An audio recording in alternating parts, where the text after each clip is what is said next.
2025. It's the year that I let go of more than 50 pounds, a 38-year career, an expectation about what life would look like at this age and in this season of life, a little guilt, some broken relationships, and even a little social media.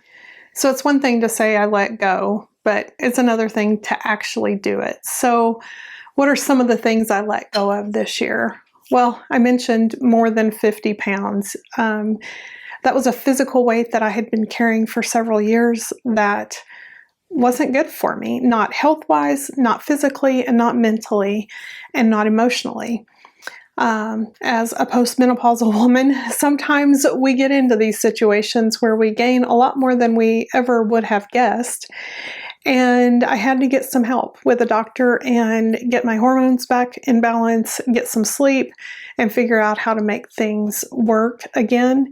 And it wasn't easy work, but it has been so worth it. And I still have a little more to go. But the next thing I let go of was a 38-year federal career, which I absolutely loved.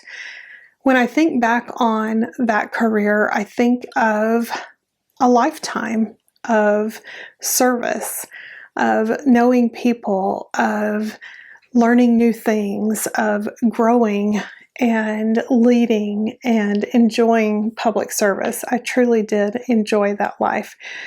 But we decided with just a week to decide that I was going to retire, and we did so with no big grand plan or anything, and here we are. And so that's okay. I have finally let that go. I also let go of the old expectations that I had about what this season of life would look like. You know, we have dreams and visions. I think when we're young, I wasn't ever one of those that was like, I can't wait to retire because I love to work. But I did have an idea of kind of what things might look like in this season. And I really had to let those go because it's not like that at all. And a little bit along with that was letting go of guilt. Guilt of it not being how I wanted it to look, but also disappointing others in what they thought I should be doing. You know, I've also had to let go of some broken relationships, or even just relationships that really were part of a different season. They're not part of this season. And so not necessarily through anyone's fault, things just change. Connections change.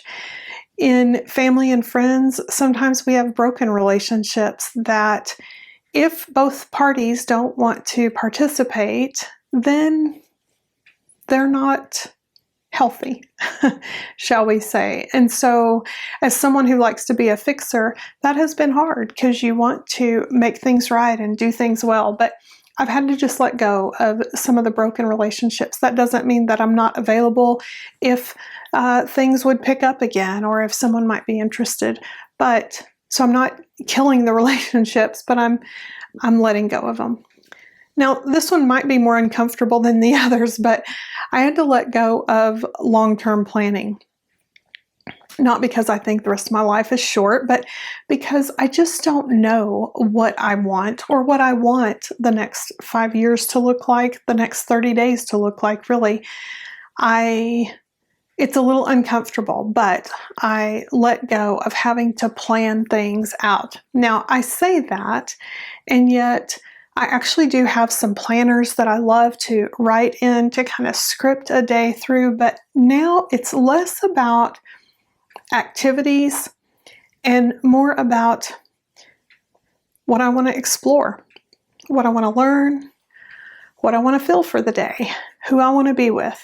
I did not let my hair go gray until after my grandmother passed away. Now, my parents actually passed away at young ages, but I had my grandmother until after 50. And I started going gray at about 23, and of course colored my hair. My grandmother colored her hair until the day she left this earth, and she made it very clear to me that I was not allowed to let myself go gray as long as she was around. And I didn't. But the year after she passed, I let my hair go gray.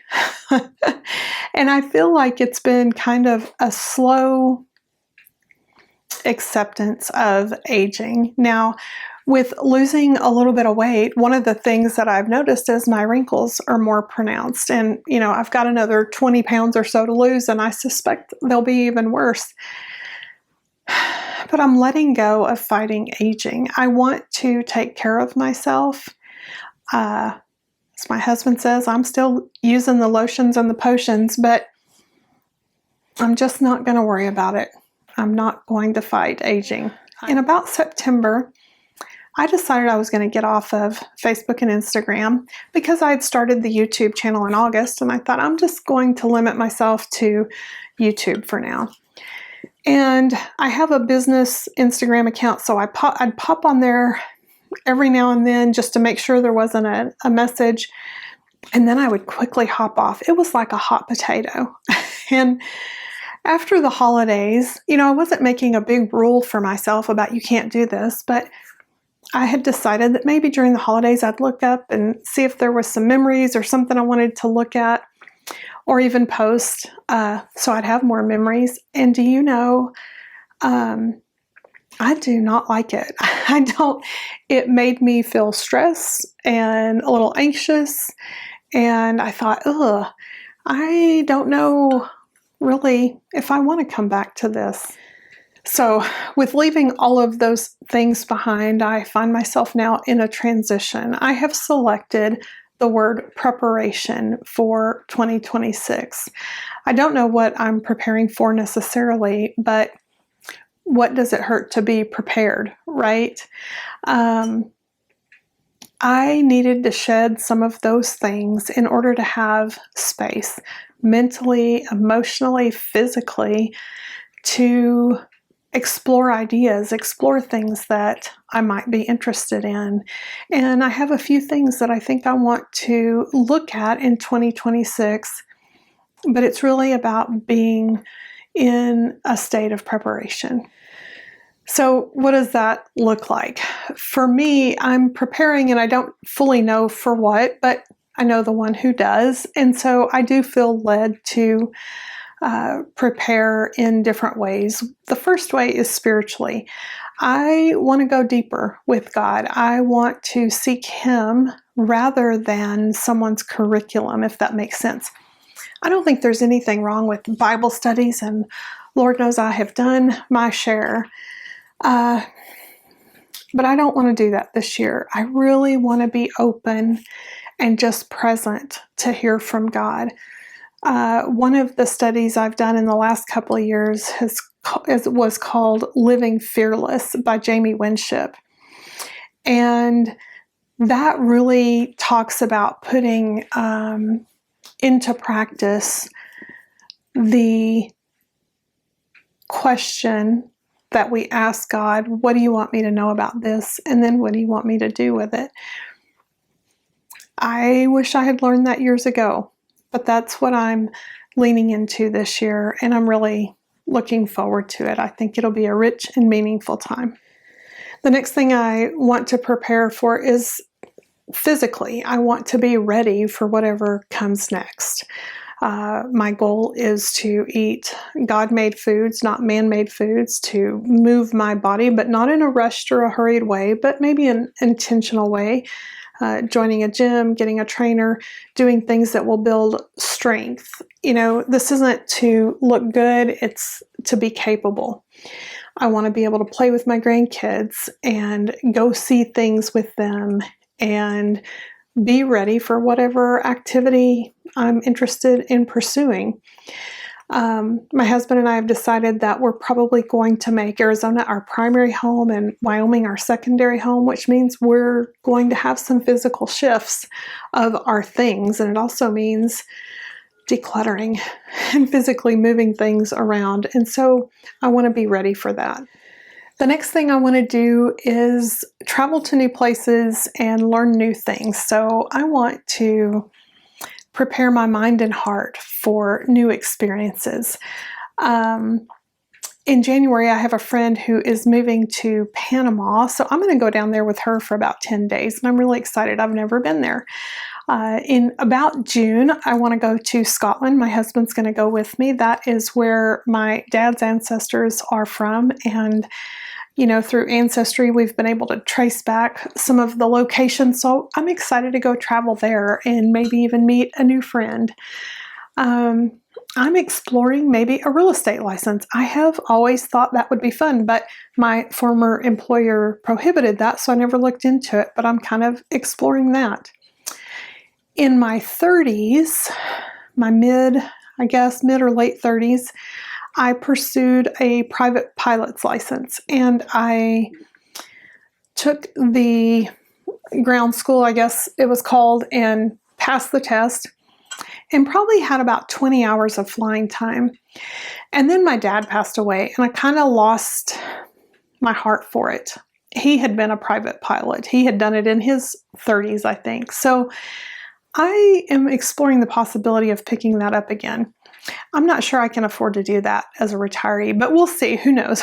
It might be something of interest. So I want to learn some things without the pressure to be productive. I just want to see what it's about. So now, relationally, I'm looking to invest in relationships with family and friends with mutual interests, right? Not out of obligation, but because we are both interested in pursuing relationship. That doesn't mean there aren't plenty of friends I will continue to have, but the investment that I want to make is in preparation of really good, deep, strong friendships and family relationships in this new year, and I'm excited about that. So professionally and creatively, I have a coaching and training business, but I'm not actively marketing it at this time. I have a few people that I invest in, and I love getting to do life with them and hopefully be of service to them. But that doesn't mean that I'm not going to continue to grow and continue to study and try to consider how I become a better person. How do I become more self-aware? So I'll maintain my coach and continue that process. And I'm going to trust that if God wants that to be part of my life, that it will be. And I'm just going to leave it at that for now. In all of this, my word of 2026 is preparation. I am excited to prepare for something I can't see, to prepare something that when God says it's time, then I'll be ready. That's kind of it. That's the whole thing in a nutshell. So if you're in a season of shedding or in that in-between space, that liminal space where you're leaving what's behind and you're moving forward, but you're not sure to where, I think preparation is a great way to occupy our time, to spend our energy, to invest our resources, to be prepared for whatever comes. And I feel like the older I get, the more prepared I really kind of want to be. And maybe mentally and emotionally it's not as hard, but physically it's a little bit harder. And so there's going to be some ups and downs, peaks and valleys for me in 2026, but that's okay. That's part of the whole experience of preparation. And I appreciate you being here for it. So if any of that resonates with you, if you're navigating change, if you're learning to slow down after 50 and really consider what's important to you now, I hope you know you're welcome here. Thanks for being here, and I'll see you in the next one.